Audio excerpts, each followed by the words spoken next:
Bom dia. Agora é 0h07.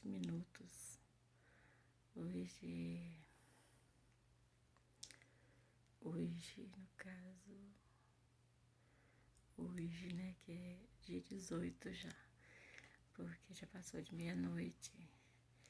E, no caso, ontem, no dia 17, domingo, eu fiz a prova do Enem. E aí me mexeu muito comigo o tema da redação. Na verdade, que o que eu mais gosto das provas é a redação. E o tema foi muito, como se diz assim, mexeu muito comigo, né?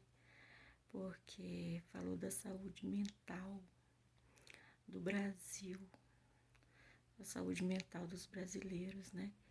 Que o Brasil é o país onde as pessoas mais têm depressão, têm problemas de ansiedade, pessoas bipolares.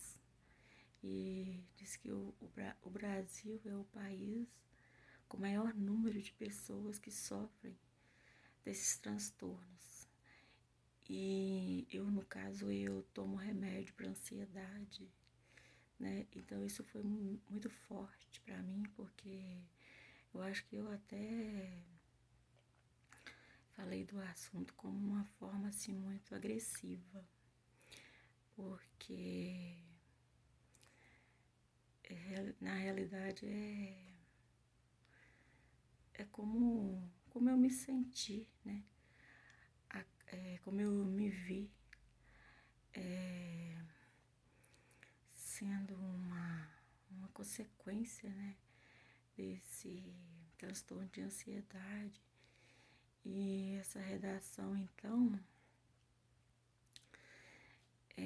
eu tentei expor, assim, como eu penso, porque as pessoas chegam nesse ponto, né, às vezes de depressão, de ansiedade ou de ter transtorno bipolar. Eu expus, assim, o que eu tentei passar, o que eu senti, né, o que eu sinto, embora sendo de uma forma, assim, é agressiva mesmo, a forma como eu descrevi lá na redação. Mas aqui na realidade que eu coloquei aqui, porque as pessoas, elas são tiradas muitas vezes do local onde elas vivem, né? E são lançadas, são jogadas em outros lugares que ali elas não se adaptam. E então isso leva muito a pessoa a ter ansiedade, a pessoa a ter uma divergência ali com as outras pessoas do mundo onde elas passam a viver. Tudo é muito confuso, é muito diferente. É uma forma de viver totalmente diferente do que a pessoa foi acostumada, né? E acho assim que algumas pessoas se adaptam com facilidade, outras já não têm essa facilidade de se adaptar ao sistema, ao novo sistema que lhes é imposto. Então, na verdade, eu escrevi foi muito sobre o meu ponto de vista. Eu ignorei as outras partes, né? As outras pessoas que sofrem com outros problemas. Mas assim, eu me lancei mesmo, me joguei assim na redação. E depois eu pensei que eu não me expressei muito bem, eu fui cruel com o jeito como eu falei. Mas não para ofender as pessoas que passam por isso, mas é porque é uma forma como aconteceu comigo, né? Uma forma muito diferente de vida, como era a minha vida no interior, né? Uma vida quase selvagem, né? Quase de índio mesmo, inclusive na cidade onde que eu nasci, era uma terra de índios, né? E ali tudo era para sobrevivência, para subsistência, e tudo muito natural, muito primitivo, né? O caso no fato de a nossa família ter que produzir o próprio alimento, né? E, e assim, a vida muito natural, não dependia muito de estudo, de conhecimento, de, de tecnologia, de nada disso, né, para poder a nossa família sobreviver. E, e ao contrário de que muitos pensam, as pessoas da cidade grande pensam que a vida no interior é muito difícil, tudo é escasso. Não, não é assim, né? Você tem uma vida ali de lazer, né? Que é um lazer ali nos rios, com os animais, o sol, a liberdade, as caças, até as caças mesmo, né? Aquela vida assim, as histórias, os causos contados, né? Pelos pais, no cair da tarde, as comidas, né? As comidas feitas no interior, a batata assada na fogueira, o milho, né? A pamonha, o mingau do milho verde, a mandioca, tudo que é feito da mandioca, a tapioca. Então tudo aquilo ali, a batata doce assada na beira do fogão à noite. Então a pesca, né? Uma coisa gostosa também. São coisas assim que a pessoa da cidade trabalha anos e às vezes não pode nem parar para pescar, parar para poder fazer uma comida diferente, uma coisa diferente. E que na roça, tomar um banho de rio, né? Que na roça isso é muito comum, é uma coisa diária, né?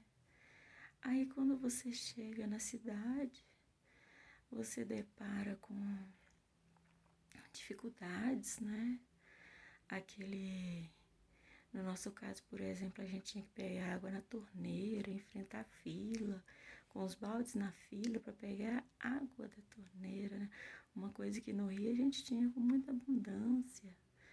Aí o meu pai mesmo, eu percebia que ele se estressou demais quando veio para a cidade.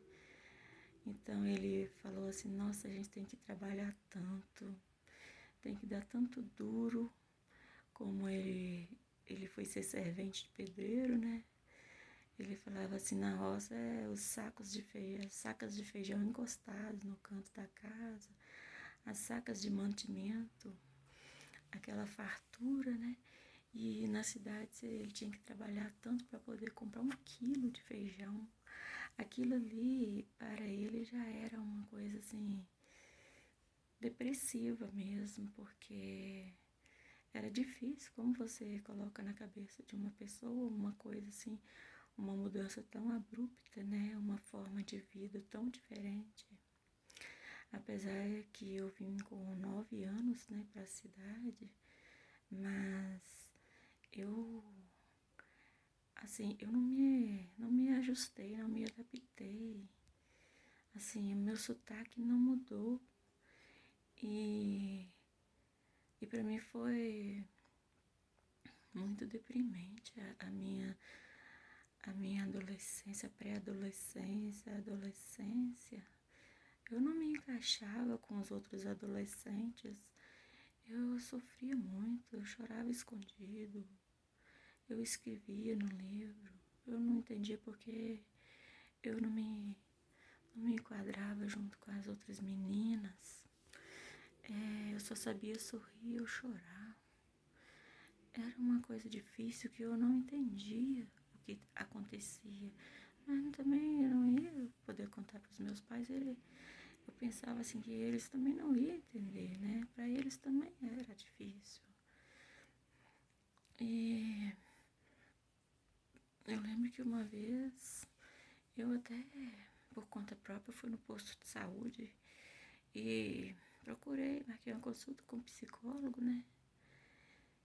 E assim, mas ele não pôde me ajudar, porque eu tava falando de uns assuntos com ele que eu acho que nem era a realidade do povo com que ele estava acostumado a lidar. Porque ele, na verdade, ele lidava muito era com a violência, né?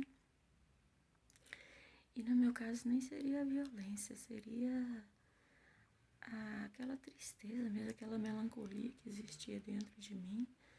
E o psicólogo, eu achei que ele ia me dar conselho, né? Ia me ensinar como que eu deveria fazer para viver. Mas aí ele não pôde falar nada. E eu fiquei falando. Quando eu percebi que eu estava só falando, eu falei com ele assim: ou eu vou ficar falando aqui, você não vai falar nada, não? Ele falou assim: não, você tem que falar para eu poder te ajudar. Eu falei: então eu vou embora. Aí fui embora, nem remarquei a consulta mais não. Assim, depois, quando eu fui entender as coisas, é que eu entendi, que eu fui estudar, né, que psicólogo não pode falar. Psicólogo só pode ouvir e tirar a conclusão. Mas aquilo ali não ia me ajudar, né? Aí foram anos de sofrimento. Um casamento muito transtornado, muita briga, muito choro, muita incompreensão, falta de carinho. Eu sei que a culpa não era só do meu ex-marido, a culpa era minha também, mas eu não sabia que eu tinha culpa. Se eu tivesse encontrado alguém que pudesse me passar um medicamento, me dar um remédio para eu poder me controlar, parar de chorar tanto, porque tudo era choro o tempo todo. E pra mim era normal, entendeu? Eu só chorava mesmo, chorava, dava vontade de chorar, eu chorava. Bom, mas aí, então, depois que eu acabei com o meu primeiro casamento, depois de 15 anos de sofrimento e choro todos os dias, né? Eu fui consultar com o médico, porque minha garganta estava doendo muito, chegava num certo, lá para as 4 horas da tarde, eu não aguentava mais dor de garganta, aí já parava de conversar, falava com os meus filhos: não fala comigo, não posso falar, minha garganta dói. Aí quando eu fui lá, esse médico, eu agradeço a Deus por ele é clínico geral, né? Aí ele perguntou como eu estava passando. No caso, eu tinha mudado de bairro, eu tinha ido para casa da minha mãe. E ele perguntou, eu falei para ele que eu estava divorciada, tinha 6 meses, né? E justamente o tempo que eu estava tendo aquela enfermidade. Ele então me passou um ansiolítico, que eu passei a tomar. Daí um mês, aquela dor na garganta sumiu. E era como se fosse o que eles chamam de nó na garganta, né? Era aquele sofrimento, aquela tristeza que eu não podia colocar para fora. E que, graças a Deus, eu passei a tomar o remédio para ansiedade e melhorei. Graças a Deus, assim, hoje tem uns 12 anos que eu tomo esse remédio. É um remédio até fraquinho, mas que me ajudou muito e me ajuda até hoje.